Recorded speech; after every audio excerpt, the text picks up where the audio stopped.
Hello बच्चों, क्या हाल चाल, कैसे हैं आप लोग? अच्छे हैं तो अच्छे रहिए, स्वस्थ रहिए, पढ़ते रहिए। तो आज का हमारा जो टॉपिक है एग्रीकल्चर इनकम कृषि। लेकिन इससे पहले एक जरूरी जानकारी कि पहले तो अटेंडेंस आप लोग लगा दीजिए कि भाई कितने लोग जुड़ गए हैं हमसे और कितने लोग पढ़ रहे हैं। लाइक जल्दी जल्दी कर दीजिए। और दूसरी जानकारी ये है कि बहुत सारे बच्चे ऐसे हैं कि जो हमारा व्हाट्सएप चैनल है उससे जुड़े हुए नहीं है। लगभग इस समय 1200 के आसपास बच्चे जुड़ चुके हैं। तो इस वीडियो के डिस्क्रिप्शन बॉक्स में, इस क्या सारे वीडियो के डिस्क्रिप्शन बॉक्स में उस व्हाट्सएप चैनल का लिंक दिया गया है। आप उससे ज्वाइन हो जाइए। और ज्वाइन हो जाने में ये फायदा है कि ना आपका नंबर हमें पता चलेगा, ना मेरा नंबर आपको पता चलेगा, लेकिन मेरे संबंधित या कोर्स से रिलेटेड कोई भी जानकारी होगी उसको मैं आपको प्रोवाइड कर दूंगा। अर्थात हमेशा अपडेट रहेगा। मतलब उस पर मैसेज मैं ही कर सकता हूँ। कोई भी इंफॉर्मेशन होगी, कोई भी मैसेज होगा उससे रिलेटेड, या वीडियो कब जाएगा कि नहीं जाएगा, जो भी है सारी जानकारी आपको वहां पे मिल जाएगी। ठीक है, तो आइए स्टार्ट करते हैं। तो आज का जो हमारा टॉपिक है एग्रीकल्चर इनकम। चूंकि कल मैंने बेसिक इंट्रोडक्शन में बताया था कि इनकम टैक्स का बेसिक इंट्रोडक्शन हमारा क्या होगा, आज उसमें अगला टॉपिक है एग्रीकल्चर इनकम। ऐसे ऐसे मेन महत्वपूर्ण जो बिंदु होंगे उस सारे बिंदुओं पर हम फोकस करेंगे जो इनकम टैक्स से रिलेटेड होंगे। ठीक है, तो शुरू करते हैं। सबसे पहला हमारा दिया गया है कि कृषि आय का उल्लेख है। अक्सर ये एग्जाम में पूछा जाता है, बहुत सारे एग्जामों में पूछा गया है इनकम टैक्स एक्ट के अंतर्गत कृषि आय का उल्लेख किस सेक्शन में किया गया है। तो भाई याद रखिएगा, धारा 2(1)(a) माने 2(1)(a) में एग्रीकल्चर इनकम का उल्लेख किया गया। थोड़ा सा और भी हम यहाँ पे बता रहे हैं कि आखिर ये जो एग्रीकल्चर इनकम दिया गया है ये कृषि ये है क्या, एग्रीकल्चर इनकम कहते किसको है। तो ध्यान से समझिएगा, लिखा हुआ है कि कृषि कार्य करने से होने वाली उपज से जो आय होता है उसी को हम कृषि आय कहते हैं। सपोज करिए कि ये आपका खेत है। खेत मतलब जमीन है जिस पर खेती का काम होता है, और इसके जो स्वामी हैं मतलब मालिक हैं ये आप ही हैं और कोई दूसरा नहीं है। समझिएगा, इस खेत को पहले आप जोतेंगे, बोएंगे, पानी देंगे, खाद देंगे, दवा देंगे, जो भी देना है, इसकी निराई कराएंगे, गुड़ाई कराएंगे वगैरह वगैरह। फसल पककर तैयार होगा तो इसकी कटाई कराएंगे, फिर बाजार में बेचने योग्य बनाकर बेच देंगे। यहां से यहां तक बहुत सारे खर्चे हो। मान लीजिए कि सपोज करिए कि 10,000 रुपया आपका एक्सपेंस हुआ ये सारा काम करने में, फसल तैयार हो गए और काटकर बाजार में बेचने। लेकिन आपको 30,000 रुपया बाजार में बेचने से मिला। क्या हुआ, कितना मिला? इस तरह एक्सपेंसेस हमारा 10,000 और मिला आपको 30,000, तो 20,000 जो होगा वो हमारा एग्रीकल्चर इनकम हो जाएगा। तो यही तो एग्रीकल्चर इनकम है। एग्रीकल्चर इनकम का मतलब है कि भूमि भारत में स्थित होनी चाहिए, उस पर कृषि संबंधी सारी क्रियाएं की जानी चाहिए। जब फसल तैयार हो जाती है तो उसे बाजार में बेचने योग्य बनाकर बेचा जाता है, और जो इनकम होती है वो हमारी कृषि इनकम होती है। आगे बढ़ते हैं। कृषि आय के प्रकार कौन कौन से हैं, ध्यान दीजिएगा। कृषि आय के प्रकारों को कई भागों में बांटा गया है। जैसे समझिए, कृषि भूमि से कोई किराया या लगान मिलता है, ये भी कृषि आय है। कृषि कार्य करने से यदि कोई आय प्राप्त होती है वो भी कृषि आय है। फार्म हाउस से यदि इनकम होता है, जैसे देखते होंगे फार्म हाउस बना रहता है बड़े बड़े लोगों जो ज्यादा बड़े खेतीहर हैं उनके लिए, ये भी कृषि आय है। उपज को बेचने योग्य बनाने से जो इनकम होती है वो भी कृषि आय है, और उपज को बेचने से जो आय होती है वो भी कृषि आय के श्रेणी में माना जाता है। ठीक है, आगे बढ़ते हैं।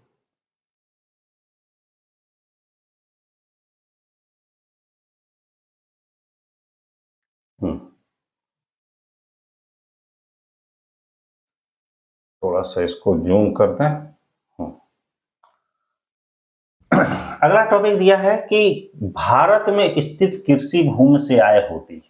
अब यह भी समझिएगा, जैसे सपोज करिए कि ये आपका एग्रीकल्चर लैंड है, एग्रीकल्चर लैंड है, यह यदि भूमि और इस पर खेती का काम होता है, यह भूमि यदि भारत में है, मतलब अपने इंडिया में है, इस भूमि से यदि कोई इनकम आती है होती है, तो यह इनकम क्या होती है भाई? एग्जम्प्ट होती है, मतलब कर से मुक्त होती है। सपोज करिए कि यही भूमि विदेश में स्थित है, तो भाई विदेश में स्थित कृषि भूमि से जो आय प्राप्त होती है वो क्या होती है? वो कर योग्य होती है। तो यहाँ पे कह रहा है कि भारत में स्थित भूमि से कृषि आय जो होती है वो पूर्णतः कर मुक्त होती है, मतलब उस पर टैक्स नहीं लगाया जाता। याद रखिएगा, भारत में है कहीं भी है, एग्रीकल्चर का काम होता है, इनकम होती है कर मुक्त, और विदेश में है तो खेती का काम होता है, तो भाई करिएगा। वह आय जिसका कुछ भाग कृषि आय और कुछ भाग गैर कृषि आय होती है उसे कहते हैं।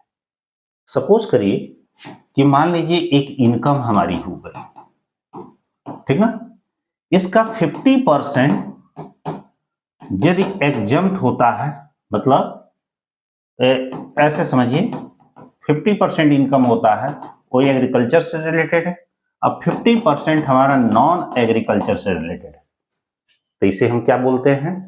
अंशतः कृषि आय, मतलब पार्टली एग्रीकल्चर इनकम। गैर कृषि आय को कहा जाता है, ध्यान दीजिएगा, जो अंशतः कृषि आय होती है उसी तरह एक गैर कृषि आय होता है। गैर कृषि आय का मतलब होता है कि ऐसी कृषि आय, ऐसी आय जो कृषि से रिलेटेड, खेती से रिलेटेड, एग्रीकल्चर से रिलेटेड नहीं होती, उसको हम बोलते हैं व्यावसायिक आय। दूसरा नाम देते हैं गैर कृषि आय। नेक्स्ट है कृषि फार्म के मैनेजर को मिलने वाला वेतन। एक कृषि फार्म का यदि मैनेजर है, उसको यदि वेतन मिलता है, तो भाई वेतन तो वेतन से आय में जाता है, आगे पढ़ेंगे, ठीक है। अब और मुख्य इंपोर्टेंट,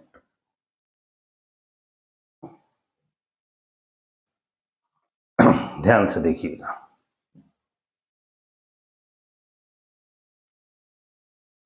हाँ, एक अभी जिक्र किए थे अंशतः कृषि आय। अंशतः कृषि आय, अंशतः कृषि आय का मतलब है कि ऐसे समझिए कि एक इनकम है, एक इनकम का कुछ भाग एग्रीकल्चर इनकम है और कुछ भाग नॉन एग्रीकल्चर इनकम है, ठीक ना। तो इसे अंशतः कृषि आय कहा जाता है। वो कुछ खास फसलें हैं जिसमें से एक फसल का नाम है चाय, दूसरे का है काफी, ये भी काफी से ही रिलेटेड है, थोड़ा सा बढ़ जाएगा, और चौथा हमारा है रबड़।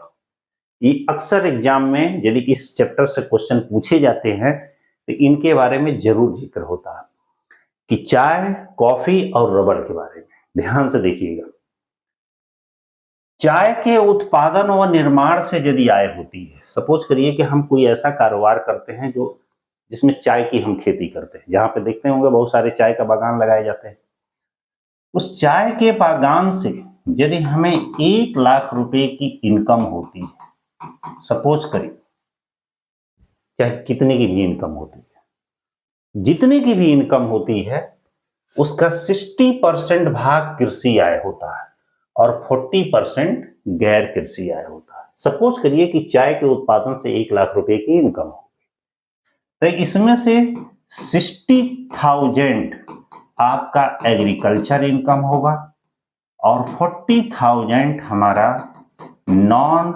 एग्रीकल्चर इनकम होगा, ठीक है। ठीक इसी तरह एक कॉफी की बात आती है। कॉफी में दो कैटेगरियां हैं, कॉफी के उत्पादन व संसाधित करके, माने कॉफी को हम उगाएंगे, बड़ा करेंगे, पत्ता का तोड़ेंगे, पत्ता का तोड़कर उसको सुखा करके बेचने से यदि आय होती है, तो भाई इसका 75% कृषि आय और 25% गैर कृषि आय। ये डाटा एग्जैक्ट याद करिएगा क्योंकि अक्सर ये क्वेश्चन में पूछता है एग्जाम में। जैसे सपोज करिए कि अभी मैंने बताया ऊपर की 1,00,000 इनकम हुआ कॉफी के उत्पादन से, तो इसमें से 75,000 हमारा हो जाएगा एग्रीकल्चर इनकम और 25,000 हमारा हो जाएगा नॉन एग्रीकल्चर इनकम, ठीक है। ठीक इसी तरह एक और कॉफी के बारे में है, थोड़ा सा एक प्रोसेस इसमें बढ़ गया है। कॉफी के उत्पादन व संसाधित करके साथ में उसे भून कर पीस कर बेचने से आय, मतलब पूर्ण रूप से कॉफी तैयार करके इससे ही इनकम होती है। तो 60% कृषि आय और 40% गैर कृषि आय, सेम वही एग्जाम्पल। और एक अगला दिया गया है रबड़ के उत्पादन से। रबड़ के उत्पादन लेटेक्स बनाकर बेचने से यदि आय होती है, तो सपोज करिए कि रबड़ के उत्पादन से भी हमको 1 लाख की हमारी क्या होती है, इनकम होती है। तो इसका 65% कृषि आय और 35% गैर कृषि आय, मतलब इसमें से 65,000 हमारा एग्रीकल्चर इनकम हो जाएगा और 35,000 हमारा नॉन एग्रीकल्चर इनकम होगा। ठीक है ना, ये डाटा एकदम याद किए रहिएगा। आगे बढ़ते हैं।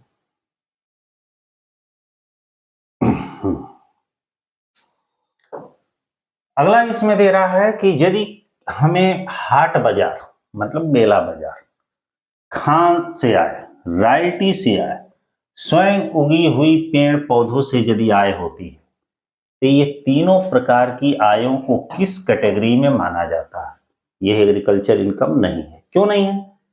मेला बाजार में कृषि का काम हुआ नहीं, खान में कोयले की खान में कृषि का काम हुआ नहीं, रॉयल्टी प्राप्त कर रहे हैं उसमें कृषि का काम हुआ नहीं, खुद अपने आप पेड़ जम के तैयार हो गया है, कृषि का काम हुआ नहीं, इसलिए ये गैर कृषि है। ठीक है। खड़ी फसल को बेचने से आए। अब सपोज करिए खेत किसी और का है, खेत में खूब बढ़िया मक्का गेहूं धान चावल जो भी है तैयार है, तैयार फसल को कोई बेच दिया खड़े खड़े, तो भाई उसने कृषि क्रिया जिसने कहां किया पूरा, अभी उसको काट कर बाजार में बेचने योग्य बनाएगा तब ना कृषि आय होगा, तो इसको भी गैर कृषि आय माना जाता है। अगला है डेयरी फार्मिंग, मुर्गी फार्म मछली पालन से यदि आय होती है तो इसको भी गैर कृषि आय की श्रेणी में माना जाता है। क्यों? डेयरी फार्मिंग में कृषि का काम नहीं हुआ, मुर्गी फार्मिंग में नहीं हुआ, मछली पालन में भी नहीं हुआ, ये भी गैर कृषि आय है। क्योंकि कृषि आय कैसे होना चाहिए? भूमि भारत में होना चाहिए, मालिक उसका स्वामी होना चाहिए, कृषि से संबंधित सभी क्रियाएं की जानी चाहिए, ऐसा कुछ नहीं हुआ। कृषि आय कृषि आय कब कर मुक्त होती है? प्रश्न पूछा जा रहा है कि कृषि आय कब कर मुक्त होती है। तो ध्यान दीजिएगा, तब कर मुक्त होती है जब भूमि भारत में स्थित हो। कृषि आय कर मुक्त कब होगी? जैसे मैंने अभी बताया कि भारत में यदि खेती से हम कोई इनकम प्राप्त करते हैं, क्योंकि भारत हमारा देश कृषि प्रधान देश है, तो पूरा एग्रीकल्चर इनकम कर मुक्त होता है। लेकिन कर मुक्त होने के कंडीशन है, तभी कर मुक्त होगा जब भूमि भारत में स्थित हो, पहला कंडीशन, और उस पर कृषि क्रिया की जाती हो और उस भूमि का वह व्यक्ति स्वामी हो। ये दिया नहीं है, लेकिन मुख्य यही दोनों है।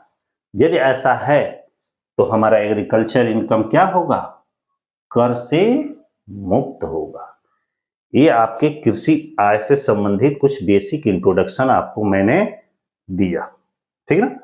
थोड़ा सा कुछ पॉइंट और भी है कृषि आय से रिलेटेड, इसको भी जान लीजिए।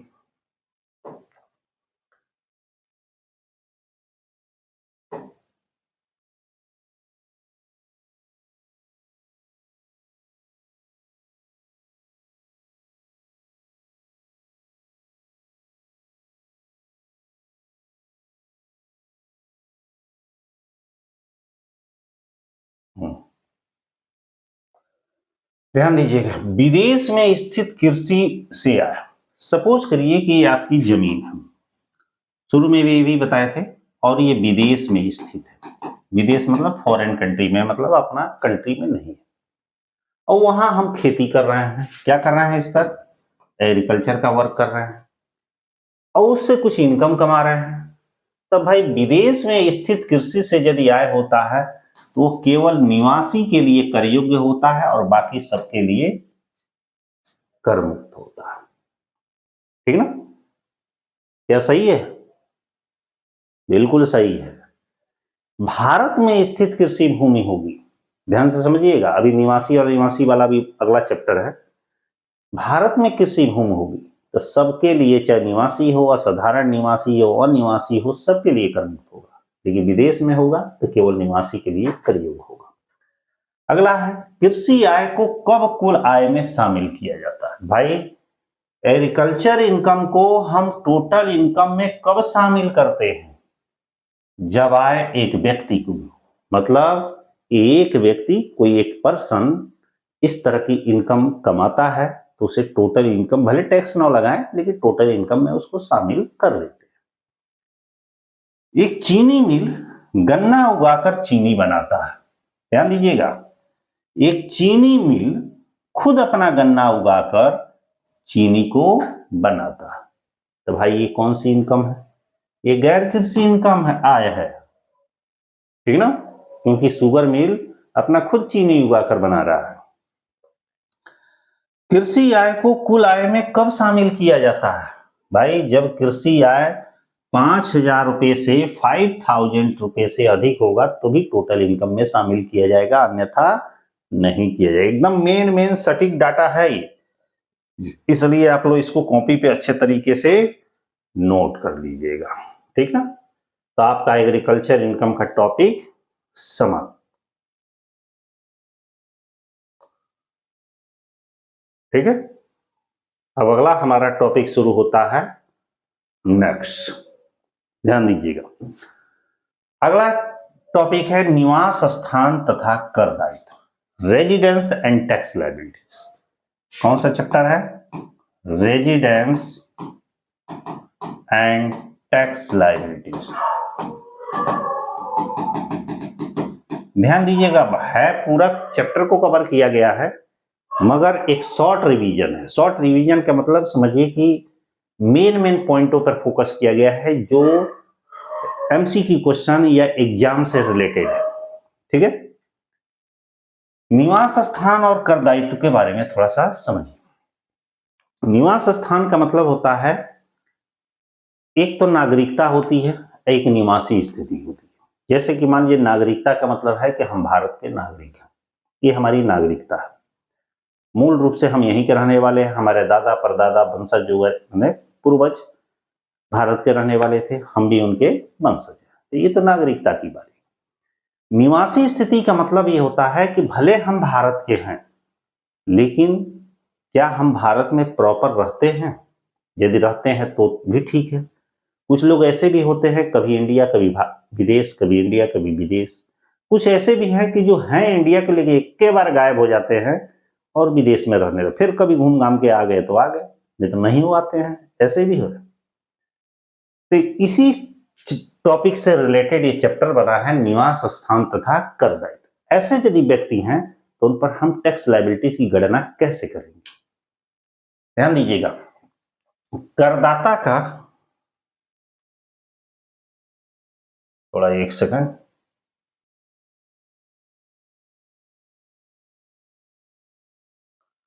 देखिए, करदाता का कर दायित्व निर्भर करता है, मतलब एक कोई करदाता है, इसकी जो टैक्स लायबिलिटी डिपेंड किस पर करती है? भाई, उसकी निवासी स्थिति पर डिपेंड करती है कि भाई वो कहाँ रह रहा है, भारत में रह रहा है कि विदेश में रह रहा है, कि कुछ दिन वहां है कि कुछ दिन यहाँ है। अगला है, करदाता की निवासी स्थिति और नागरिकता है। देखिए, निवासी स्थिति एक अलग बात है और नागरिकता एक अलग बात है। नागरिकता का मतलब हम इस देश की मूल वास्तविक रूप से रहने वाले हैं। अनिवासी स्थिति का मतलब है भले हम इस देश के हैं, कभी यहाँ कभी वहां, कभी यहाँ वहां लगाए है, ये दोनों क्या होती हैं? अलग अलग चीजें। फिर है कि करदाता की निवासी स्थिति क्या होती है? प्रत्येक वर्ष बदल सकती है। नागरिकता नहीं बदलती है, लेकिन निवासी स्थिति में बदलाव हो सकता है। नागरिकता का मतलब हम यहाँ के हैं, और निवासी स्थिति का मतलब है कि आज हैं तो उधर गए, कमाने के लिए गए, घूमने के लिए गए, फिर आ गए, कहीं भी गए घूम फिर के हम अपने आ गए, कहाँ? अपने देश। अब इस निवास स्थान तथा कर दायित्व के चैप्टर में निवास स्थान को कितने श्रेणी में बांटा गया है? तो 3 श्रेणी में।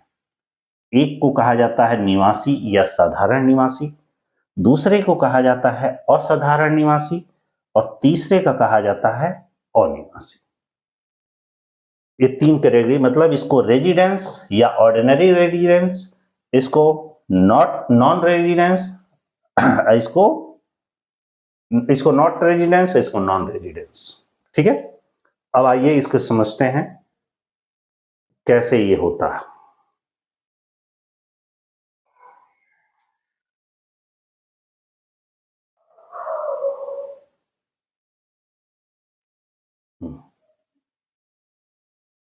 ध्यान दीजिएगा, सबसे पहले हम एक व्यक्ति के संदर्भ में बता रहे हैं। व्यक्ति मतलब एक पर्सन कब निवासी होता है, कब असाधारण निवासी होता है, कब अनिवासी होता है। इसके लिए दो शर्तें दी गई हैं। वो शर्तें क्या हैं? शर्तें में ये शर्त है आधारभूत शर्त। आधार, क्यों ऐसे हो गया?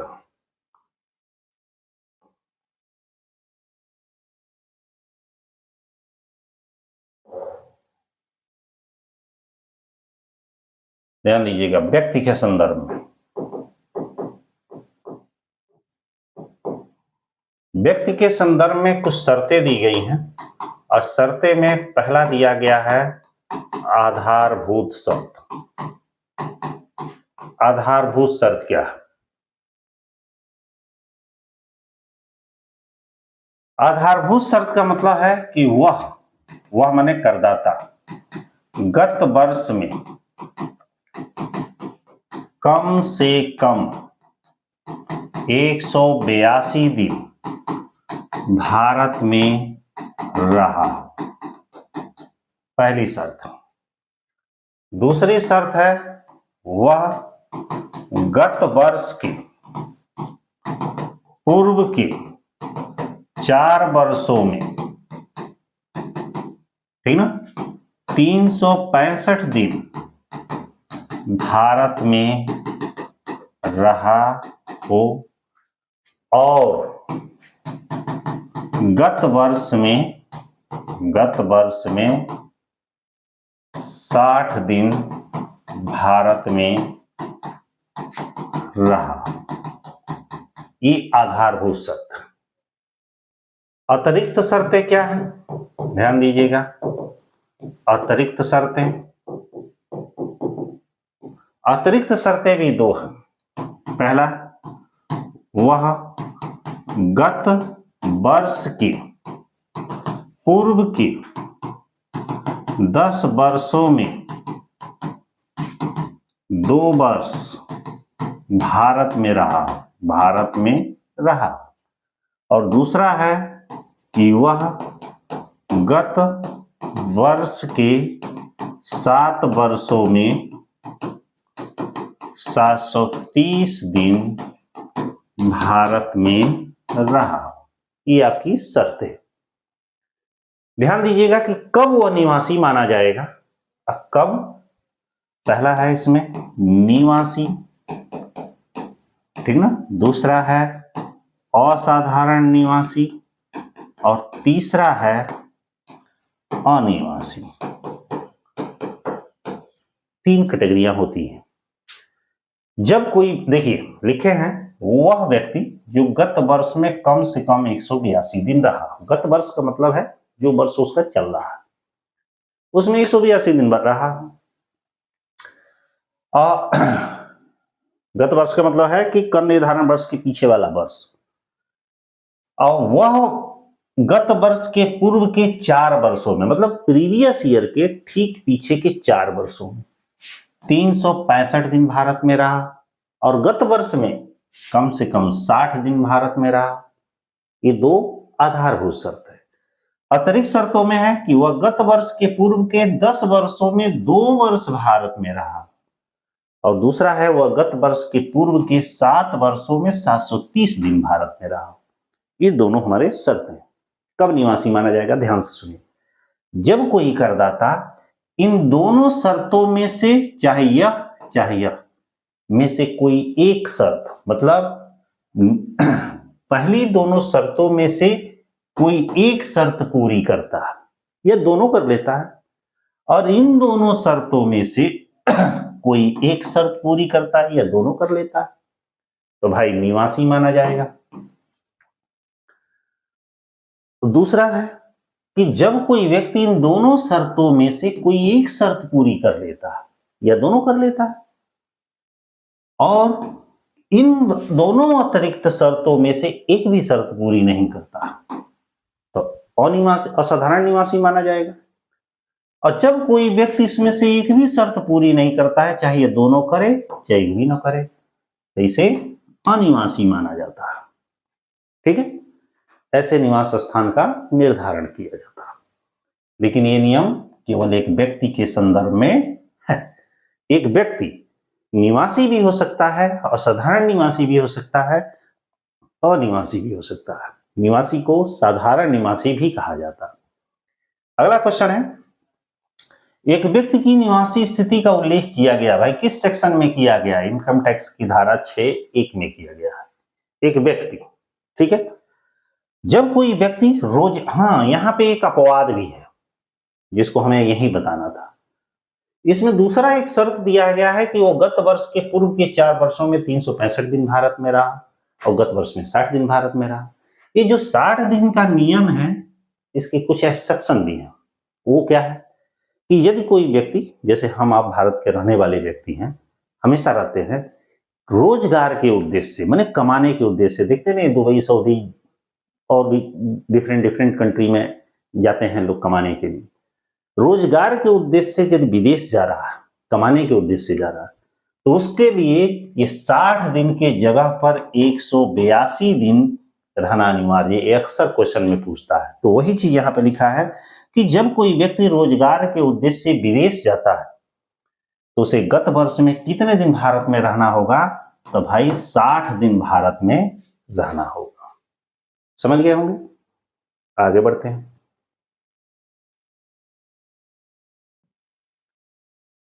हाँ, अगला टॉपिक है हमारा, कंपनी होती है। भाई ध्यान दीजिएगा, जिस तरह व्यक्ति की मैंने बताया उसी तरह थोड़ा कंपनी के बारे में समझ।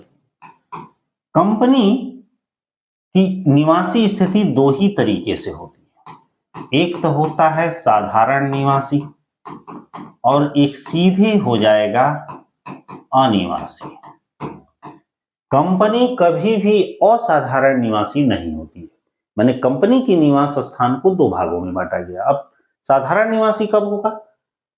कि जिस कंपनी का प्रबंध व नियंत्रण पूर्ण रूप से भारत द्वारा होता है, पूर्ण या आंशिक रूप से भी हो सकता है, कंट्रोलिंग, मैनेजमेंट और उसका कंट्रोल भारत द्वारा होता है, तो साधारण निवासी।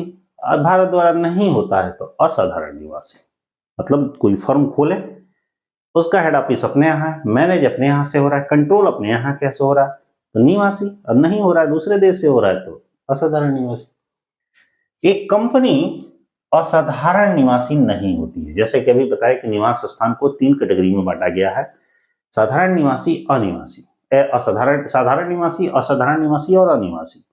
लेकिन कंपनी के संबंध में केवल 2 है, इसलिए कंपनी कभी भी असाधारण निवासी, नॉट रेजिडेंस, नहीं होती। कंपनी के निवास स्थान का उल्लेख किस सेक्शन में किया गया है? तो धारा 6(3) के अंतर्गत किया गया। नेक्स्ट क्वेश्चन है कि एक कंपनी निवासी कब हो सकती है? एक कंपनी निवासी कब मानी जाएगी?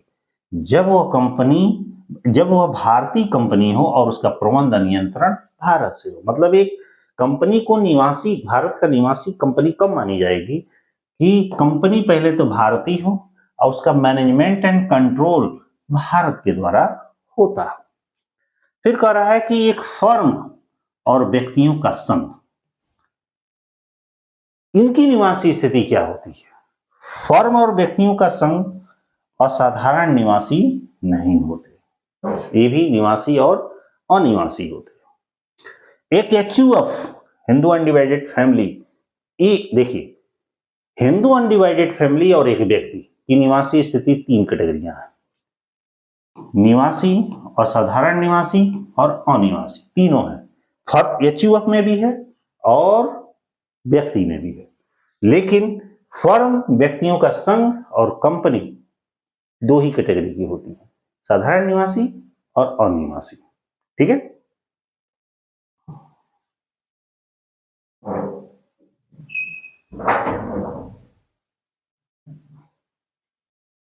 अगला क्वेश्चन, एक फर्म और व्यक्तियों के संघ की निवासी स्थिति हो सकती है, तो हो ही गया है, साधारण निवासी और अनिवासी।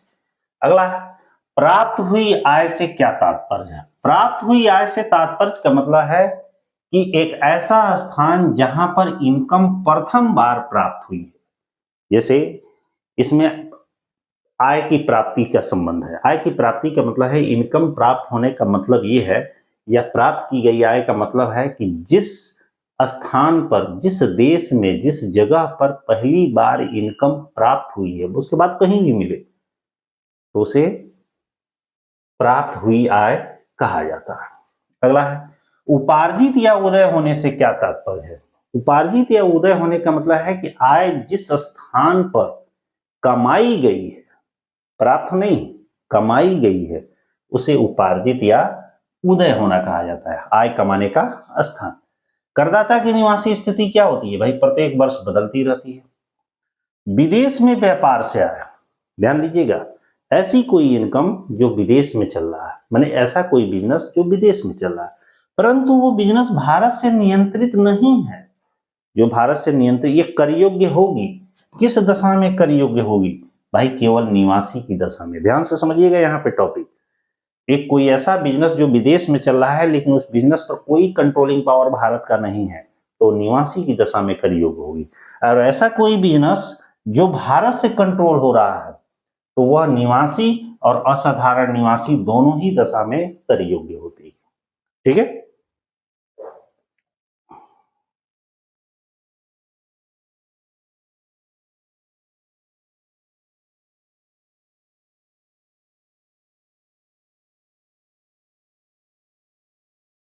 ध्यान दीजिए।